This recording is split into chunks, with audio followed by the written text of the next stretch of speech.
we're really excited now. We're entering this is our 20th year in business, and it's been quite a journey. We started about 20 years ago and had an office elsewhere in Morgantown, and then about 8 years ago moved to Westover, and we've been here ever since in the Philip Keck building. We love our location here. The building was built in 1855, and it's just a perfect environment for the kind of work we do, which is helping people preserve their family and personal histories. So we provide publishing services, and that means we can interview people and write their life stories or family histories. We also will work with manuscripts and other material that people have prepared themselves, and so they may bring us papers, handwritten papers. It might be electronic files, and we'll pull those together along with photos and so forth to create books. So we can do writing, the writing part of the project, also proofreading and layout and design to create a book that can be anywhere from just a short book. Here's one that's just 24 pages long. You can see it's just a nice little collection of 5 stories written by the author. Some of the longer books we've done, here's one that's closer to probably about 200 pages long, a hardbound book.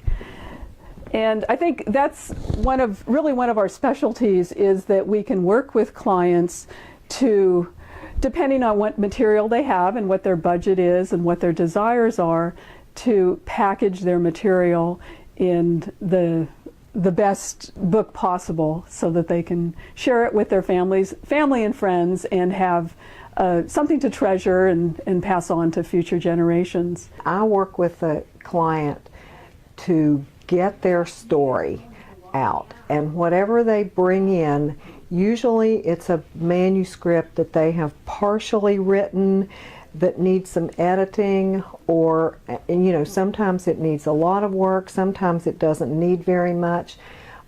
Sometimes it can be even in the form of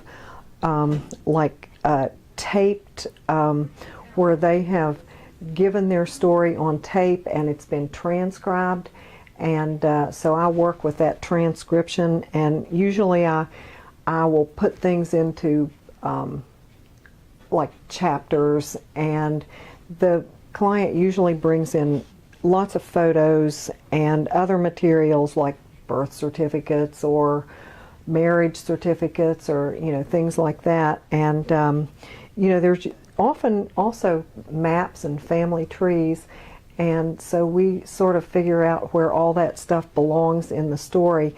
And often when I am working with the manuscript, I'm not working with the client all the time, but I'll just have to go back and ask them questions and have them clarify, and then sometimes we have to do further research, and that's kind of the exciting part, to be able to put all this stuff together. I really enjoy this because I love talking to people about their history, their families. Usually they're talking about people who have, their older relatives who have passed on, or maybe what their childhood was like quite a few years ago. And I really find that stuff so interesting. I just, when they start talking about it, when you start seeing pictures, it just sort of really makes the past come alive. One day in 1952, Dad brought home a trumpet he said was given to him by a customer. He also arrived with a girl's bicycle, so I suspect that the 2 items were actually curbside specials. I'd never even held a trumpet before, but from that moment, my music education was predestined.